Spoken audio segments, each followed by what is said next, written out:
Hey, this is Joe from Citrus County Porch Life bringing you the AA Word of the Day for February 20th, 2025.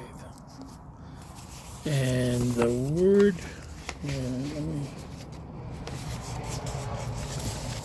and today is a Thursday. I think Thursday. And the word for today is the gift of laughter. And a very short quote from the literature of AA.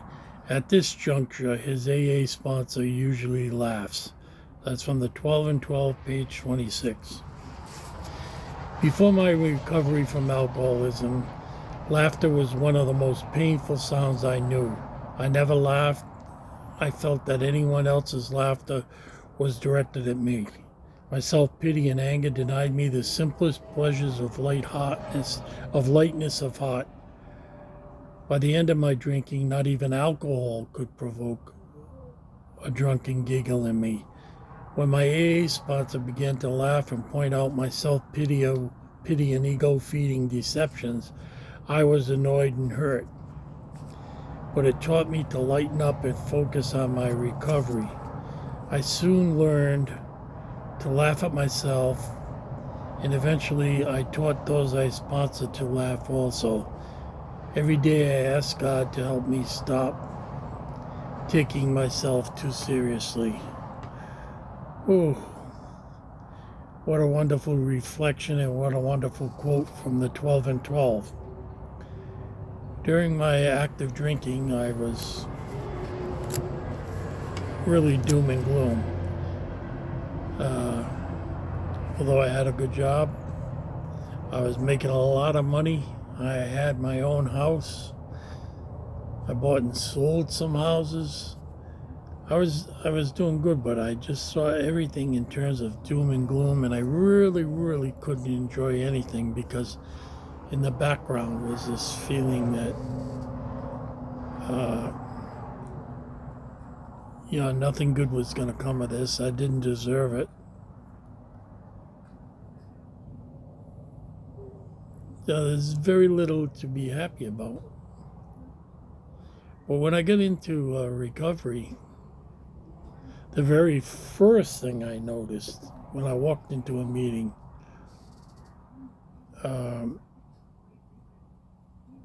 were people laughing. I'm talking about meetings that had people with some sobriety.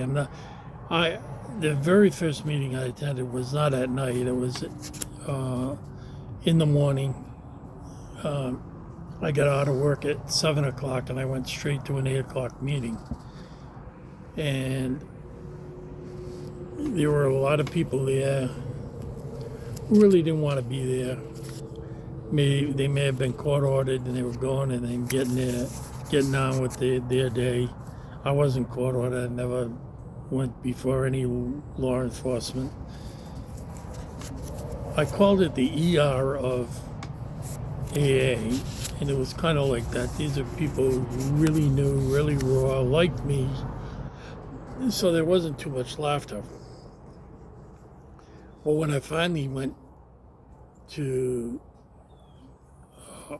evening meetings, large ones, that meant that there were a lot of people there who had significant sobriety. When you walk in the door, all you do is hear people laughing, giggling, smiling.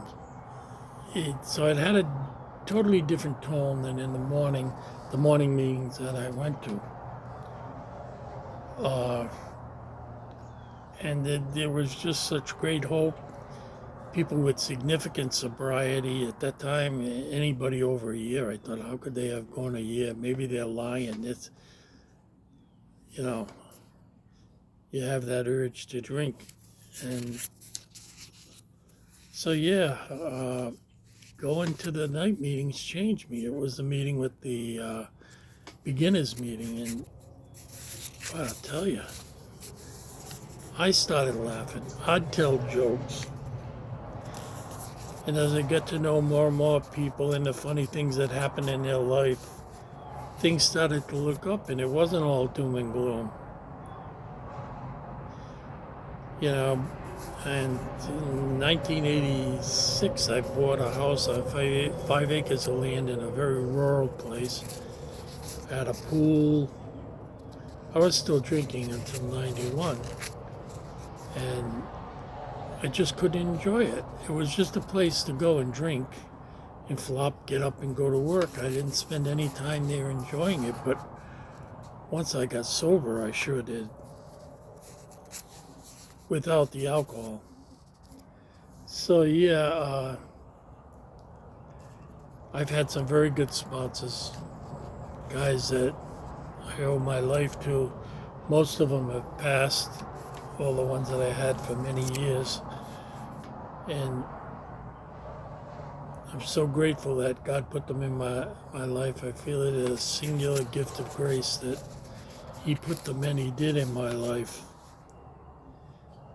So you gotta laugh. Even on this, I laugh at myself. I have to do so many takes sometimes because I really don't know how to edit.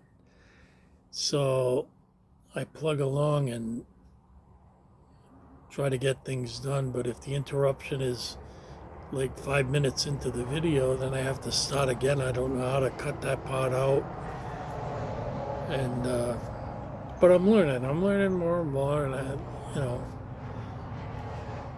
So I hope you have all a safe and sober day, and God bless.